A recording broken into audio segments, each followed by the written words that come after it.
Single dad opened his door for one night, not knowing she'd be his blind date the next day. Before we continue, please tell us where in the world are you tuning in from? We love seeing how far our stories travel. Bennett Cole was making hot chocolate with his 6-year-old daughter Piper on a Tuesday night in late November. When the snowstorm that had been threatening all day finally hit Boulder, Colorado, like it had a personal vendetta against anyone who thought winter in the Rockies was pretty and romantic instead of absolutely brutal. They were standing in the kitchen watching the snow come down sideways outside the window, and Piper was asking if they could put extra marshmallows in the hot chocolate. Because Daddy, the storm is really, really big, so we need really, really big marshmallows to match. And Ben was laughing at her logic when the doorbell rang at exactly 8:15. And both of them froze because nobody rings doorbells during snowstorms this bad unless something is seriously wrong.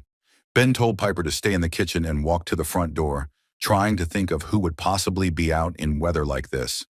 Maybe a neighbor whose power went out, or someone whose car slid into a ditch. And when he opened the door, he found a woman standing on his porch absolutely covered in snow and shaking so hard her teeth were chattering loud enough to hear over the wind. "Please, I'm so sorry to bother you, but my car died about half a mile down the road, and my phone's completely dead, and I just need to call a tow truck. I promise I'm not a serial killer or anything. I'm just really cold and really stuck." And she said it all in one breath, like she was afraid he'd slam the door in her face before she could finish explaining. Ben's brain was doing that thing where it runs through every worst-case scenario because you're not supposed to just let random strangers into your house, especially when you've got a kid inside. But this woman was clearly in genuine distress. She was wearing scrubs like she worked at a hospital, and her lips were starting to turn blue. And he'd lived in Colorado long enough to know that hypothermia was not something you messed around with. "Come in, get out of the cold. We'll figure out the tow truck situation." And he stepped aside to let her in, and the relief on her face was so intense it made his chest hurt a little bit. She stumbled inside and Ben closed the door against the wind, and the woman just stood there, dripping melting snow onto his entryway floor and looking like she might actually cry from relief at being somewhere warm. "Thank you so much. I'm Tessa. I'm an ER nurse at Boulder General, and I just got off a 12-hour shift, and my stupid car has been making weird noises for a week. But I kept putting off taking it to the shop because I'm an idiot, and then it just died right in the middle of nowhere." And Tessa was still shaking while she talked, and Ben grabbed the throw blanket from the couch and handed it to her. "I'm Ben. That's Piper hiding around the corner, pretending she's not eavesdropping. Let me get you some dry clothes, and then you can use my phone." And sure enough, Piper poked her head around the kitchen doorway, looking curious and a little bit nervous about the stranger in their house. Tessa waved at Piper and said, "Hi, sweetie. I'm sorry for barging in like this. Your dad's being really nice helping me out." And Piper's eyes went huge. "Wait, you're a real nurse? Like you help people at the hospital?" Ben left them talking while he grabbed some of his own sweats and a hoodie for Tessa to change into, since she was soaked through. And when he came back, Piper was giving Tessa a complete rundown of every time she'd ever been to a doctor, and Tessa was listening like it was the most fascinating story she'd ever heard. Tessa changed in the bathroom and came out looking slightly less like a drowned cat, and Ben handed her his phone so she could call a tow company. And they both listened to the dispatcher say that there was no way anyone was coming out tonight. The roads were completely impassable, and they weren't sending trucks out until at least morning. Tessa's face fell, and she looked at Ben apologetically. "I'm so sorry, I don't want to impose, but I literally have nowhere else to go. All my friends live on the other side of the city, and the roads are apparently disaster zones." Ben made a decision that his sister would probably say was either really kind or really stupid, depending on how the night went. "You can stay here tonight, sleep on the couch. It's not safe for you to be out in that storm, and I'm not going to send someone back out into a blizzard when we've got a perfectly good couch." Tessa looked like she was going to argue, and then just nodded gratefully. "Thank you. Seriously, thank you. I'll be out of your hair first thing in the morning." Piper chose that exact moment to announce, "Daddy, we made hot chocolate, and there's enough for 3 people now." And she said it with such excitement that both adults had to smile, and somehow the 3 of them ended up sitting around the kitchen table, drinking hot chocolate with way too many marshmallows while the storm raged outside. They talked about everything and nothing. Tessa told stories about working in the ER that were funny instead of scary because Piper was listening, and Piper told Tessa about her school and her friends and how her dad was really good at making pancakes but really bad at doing hair braids. Around 9:30, Ben heated up leftover pasta, and they had this weird impromptu dinner together. And it should have felt awkward having a complete stranger eating spaghetti at his kitchen table, but somehow it just felt comfortable and easy. Piper kept asking Tessa questions about being a nurse until she was literally falling asleep in her chair, and Ben carried her up to bed while Tessa helped clean up the dinner dishes without being asked. When Ben came back downstairs, Tessa was standing by the living room window, watching the snow, and she turned around looking tired but peaceful. "Your daughter is incredible.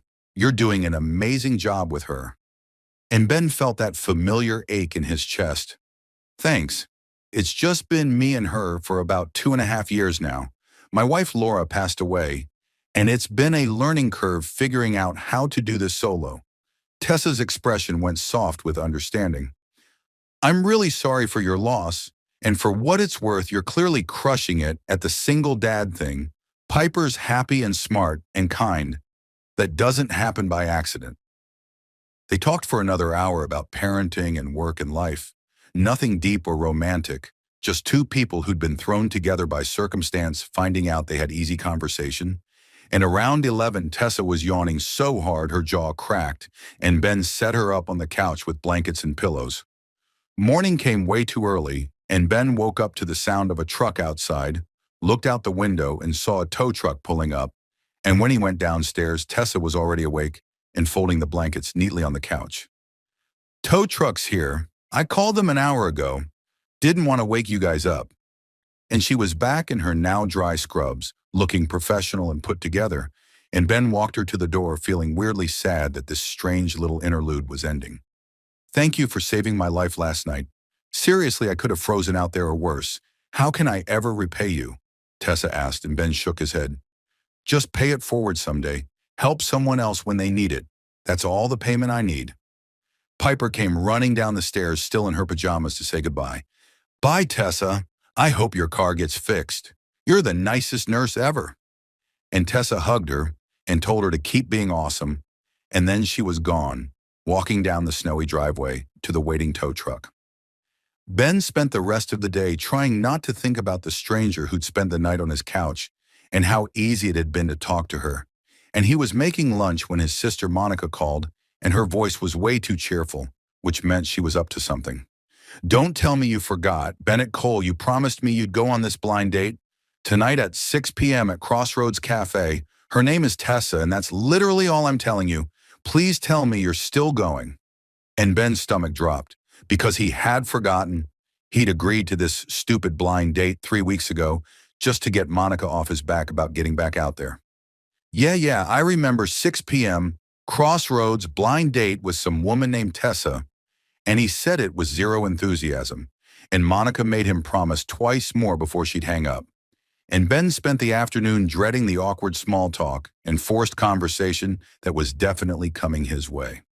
6 o'clock came too fast, and Ben found himself sitting at a corner table in Crossroads Cafe, feeling like an idiot in the button-down shirt Monica had insisted he wear. And he was checking his watch for the third time when the door opened and a woman walked in shaking snow off her coat. Ben looked up out of habit, and his brain just completely stopped working because it was her, the nurse from last night, Tessa, standing in the doorway of the cafe, scanning the room, clearly looking for someone. Their eyes met at the exact same second, and both of them froze like someone had hit pause on the universe. And Tessa's mouth fell open, and she said loud enough for half the cafe to hear, "Ben!" And Ben stood up so fast he almost knocked over his chair. "You're my blind date?" Tessa walked over to the table, looking as shocked as Ben felt, and they just stared at each other for a solid 10 seconds before both of them started laughing. The kind of laughter that's equal parts disbelief and relief and complete absurdity. "This is the weirdest thing that has ever happened to me in my entire life," Tessa said while sitting down, and Ben nodded. "Same, like, what are the actual odds you knock on my door in a snowstorm and less than 24 hours later, we're set up on a blind date?" They sat there grinning at each other like idiots, and Tessa said, "Should we stay? Is this too weird?" Because we kind of already had dinner together last night, so this feels like backwards dating. And Ben surprised himself by saying, let's stay. I mean, we already know we can hold a conversation, and you've already seen my house and met my kid. We're way past the awkward first date stuff anyway. They ordered coffee and fell right back into the easy conversation from the night before. And Tessa admitted her friends had set up her dating profile without asking, and this was her first date in 2 years. And Ben confessed his sister had been harassing him for months to get back out there, and he'd only agreed to shut her up. So neither of us actually wanted to be here, Tessa said, and Ben laughed. Nope, I was planning to do the polite 1 hour coffee thing and then escape, but now I'm actually glad I came. And Tessa smiled. Yeah, me too. This is way better than I expected. Mostly because I already know you're a good person who helps strangers in snowstorms. That first blind date at Crossroads Cafe turned into a second date 3 days later, and then a third date the following week. And by the time they'd been seeing each other for 3 weeks, Ben realized he'd gone on more dates with Tessa than he'd gone on with anyone since Laura died. And the scary part was how easy it all felt, like they just skipped over all the awkward getting to know you stuff and landed straight in the comfortable zone where you could be yourself without pretending. Tessa came over to Ben's house for movie night with Piper, and his daughter remembered her immediately from the snowstorm night, launched herself at Tessa screaming, "The nurse lady came back," and proceeded to talk Tessa's ear off about everything that had happened in the 3 weeks since they'd met. And Ben just stood there watching them interact and feeling his heart do something dangerous that felt a lot like falling. The fourth week hit, and everything went sideways at exactly the same time. Ben got the call from his primary investor on a Tuesday morning saying they were pulling their funding from his startup effective immediately, something about restructuring their portfolio and cutting losses on projects that weren't showing enough growth. And Ben spent 2 hours staring at spreadsheets, trying to find a way to keep the business alive before accepting that it was over. 3 years of 16-hour days and maxed out credit cards and telling himself it would pay off eventually, all gone in one phone call. And the office space lease that he'd signed 6 months ago was suddenly an anchor dragging him under because he couldn't afford it without the investor money. He had 60 days to either pay or vacate, and he didn't have the cash for either option. And the idea of admitting to everyone that he'd failed at the thing he'd poured everything into made him feel physically sick. Ben didn't tell Tessa, because what was he supposed to say? Hey, I know we've been dating for a month and things are going great, but my entire business just collapsed and I might lose my office space and I'm basically a failure? He started canceling their dates with vague excuses about being busy with work stuff, stopped responding to texts as quickly, and pulled back without meaning to because he was drowning in stress and shame and didn't want her to see him like this. Tessa noticed immediately because she wasn't an idiot, and she gave him space at first thinking, maybe he was dealing with something personal. Maybe the dating was moving too fast and he was freaking out. Maybe he wasn't as ready as he thought he was to move on from Laura, and she told herself to be patient and let him work through whatever was going on in his head. Week 5. Ben's late wife's parents drove up from Denver unannounced because apparently his sister Monica had mentioned in passing that Ben was seeing someone, and Margaret and Tom showed up at his door on a Saturday morning, looking concerned and slightly hurt. "We heard you're dating someone. Why didn't you tell us?" Margaret asked, and Ben invited them in, feeling guilty because he should have mentioned it. They were Piper's grandparents, and they deserved to know what was happening in her life. They were sitting in the living room when Piper came running down the stairs and grabbed Ben's phone off the coffee table to show her grandparents a photo, and the lock screen was a picture Ben had taken of Tessa and Piper baking cookies the week before, both of them covered in flour and laughing, and Margaret's face just crumpled. "It's only been 2.5 years, Ben. You're already replacing her? Already bringing new women around our granddaughter like Laura never existed?" And Margaret's voice was shaking, and Ben felt like he'd been punched in the stomach because he hadn't thought about it like that. Hadn't considered that moving on would feel like betrayal to the people who'd lost Laura too. Tom was quieter but clearly upset. "We loved you like a son because of Laura, and now it feels like you're just erasing her and moving on like she didn't matter." And Ben tried to explain that it wasn't like that he'd always loved Laura, but he was allowed to find happiness again, But the words came out wrong and defensive, and they left an hour later with this horrible tension hanging between them. That same afternoon, Tessa decided she was done giving Ben space and drove to his house to ask him straight out what was going on. And when she got there, his car was in the driveway, but he didn't answer the door, so she walked around back and found him sitting on the porch steps, staring at a piece of paper that turned out to be an eviction notice from his office building. "Ben, what's going on? Why didn't you tell me you were dealing with this?" Tessa sat down next to him, and he looked at her with exhausted eyes. "Because you deserve someone who has their life together, not someone whose business just crashed and burned. I didn't want you to think I was some kind of failure who can't even keep a startup running." Tessa took the eviction notice out of his hands and set it aside, and then turned to face him fully. "Are you serious right now? I slept on your couch when my car died in a blizzard. You literally saw me at my lowest when I was dripping snow all over your floor and begging a stranger for help. You think I care if your business failed?" Ben's voice came out rough. "It's different. You were just having a bad night. I'm having a complete professional collapse. And my late wife's parents were here this morning telling me I'm replacing Laura too fast. And I don't know if they're right. Maybe I'm not ready for this. Maybe it's too soon." Tessa felt something crack in her chest, but she kept her voice steady. "Are you ready? Not your in-laws, not your sister, not anyone else. Do you feel ready to be doing this with me?" Ben looked at her, and all the walls he'd been building for the past 2 weeks just came down. "I'm terrified, Tessa. I'm falling in love with you, and that scares me more than losing my business, because the last time I loved someone this much, I lost her, and it destroyed me. And Piper already loves you, and if this doesn't work out, she loses someone else important." Tessa's eyes filled with tears. "I'm falling in love with you too. And yes, it's fast, and yes, it's scary. But Ben, I'm not going anywhere just because things got hard. That's literally the opposite of who I am. I work in an ER. Hard is my entire job description." They sat there on the porch steps and had the most honest conversation they'd had yet, about fear and grief and taking risks when you're terrified of getting hurt again. And Ben admitted he'd been pushing her away because he thought she deserved better than his mess of a life. "I don't want better. I want real, and this is real. You losing your startup doesn't change how I feel about you," Tessa said, and Ben took her hand. "I need to talk to Laura's parents. I need to make them understand that loving you doesn't mean I loved her less. And I need to stop hiding when things go wrong, because that's not fair to you." That night, Ben called Margaret and Tom and had a long overdue conversation about grief and moving forward.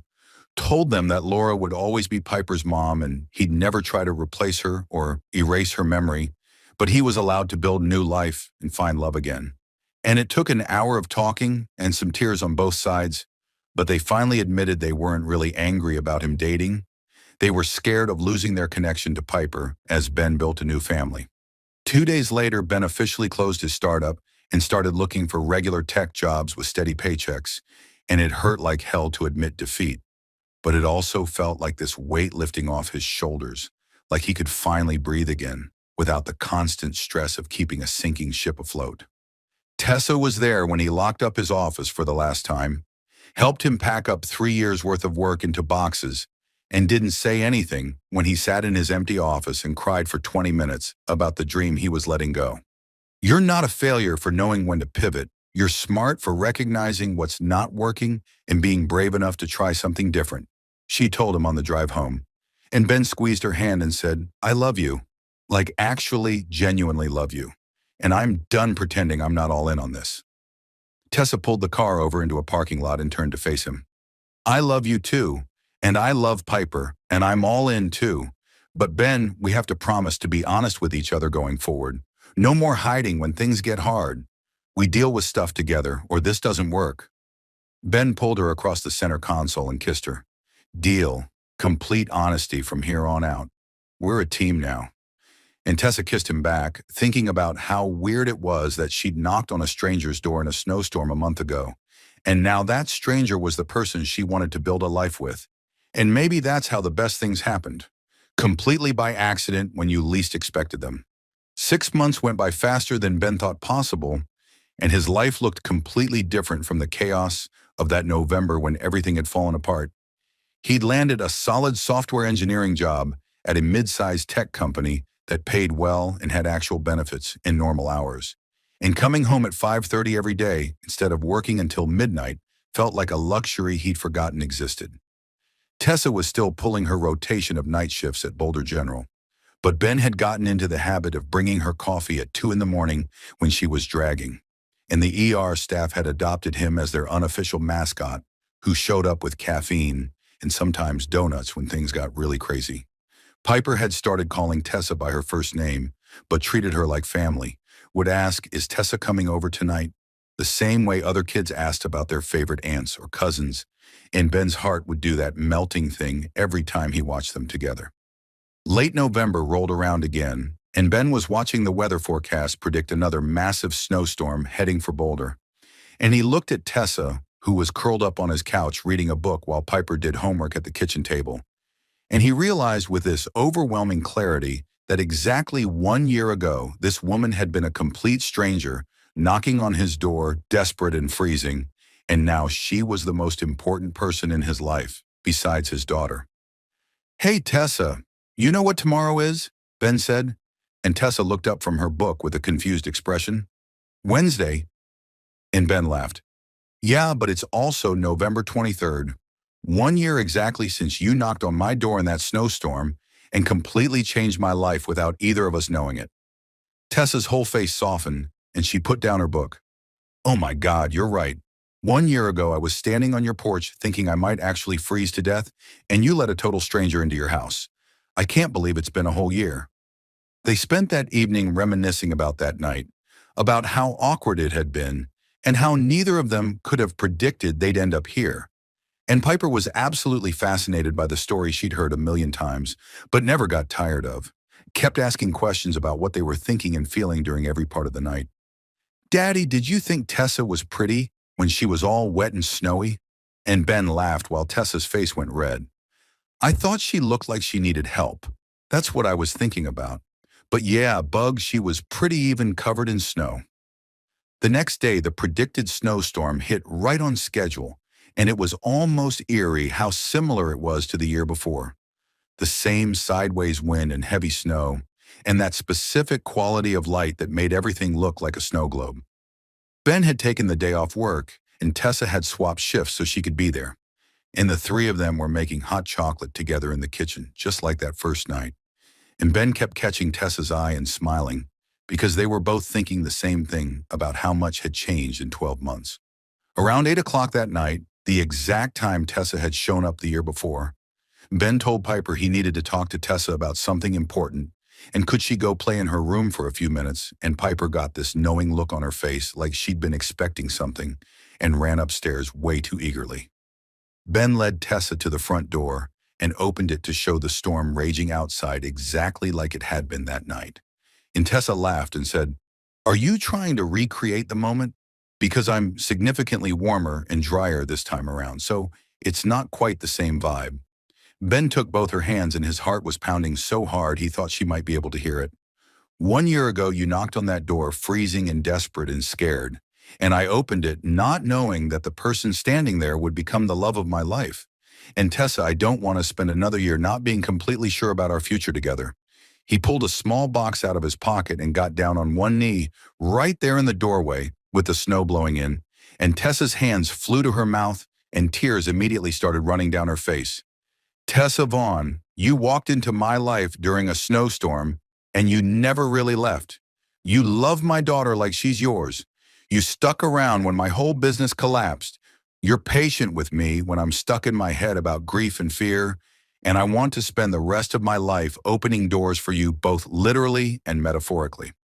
Ben opened the box to show a simple diamond ring.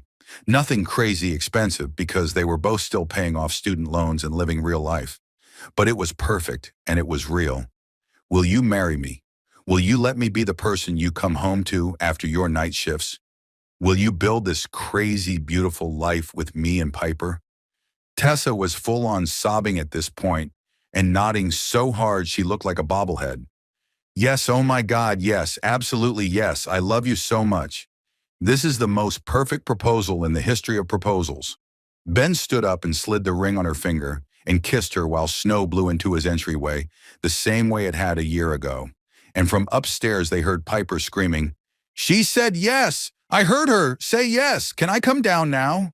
And both of them started laughing through their tears. Piper came running down the stairs and launched herself at both of them.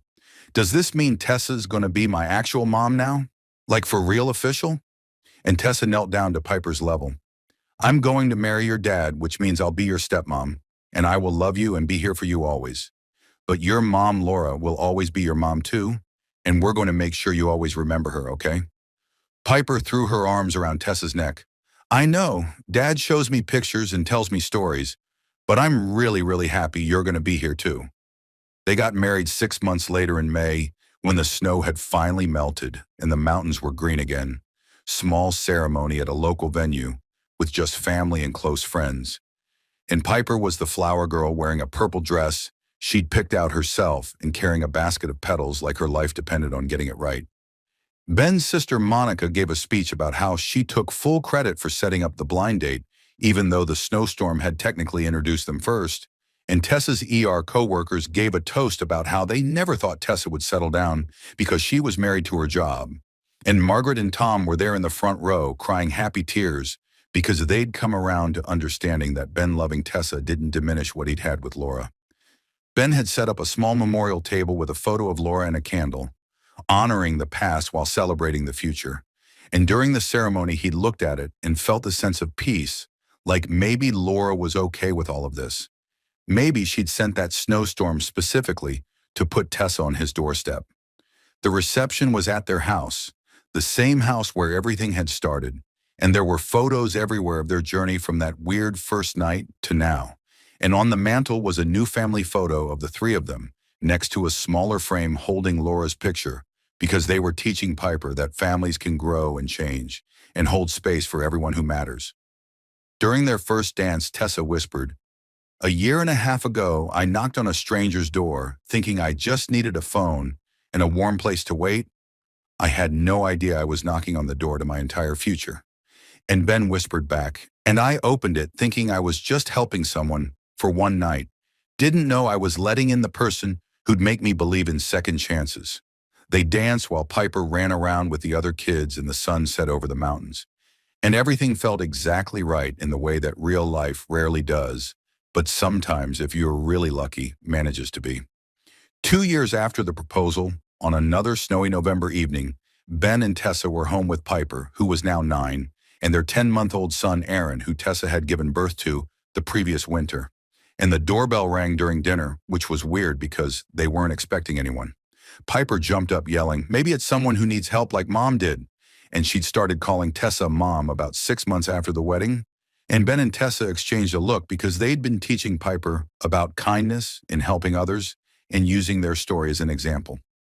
Ben opened the door, but it was just a delivery guy dropping off a package. No one in distress, no life-changing moment, but Piper looked up at him very seriously and said, "Daddy, you always have to check though, right? Because you never know who's going to be standing there when you open the door. Sometimes the best things in life happen when you least expect them." Ben opened his door for a stranger on a snowy night and found his future standing there shivering and desperate. Tessa knocked on a random door thinking she just needed temporary shelter and found a permanent home. They went on a blind date the next day, not knowing they'd already started falling in love the night before.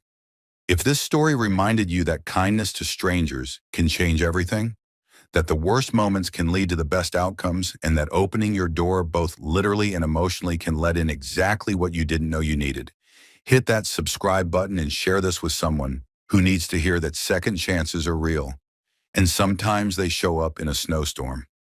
Thanks for being here with us, and remember, you never know what life has waiting on the other side of the door until you're brave enough to open it.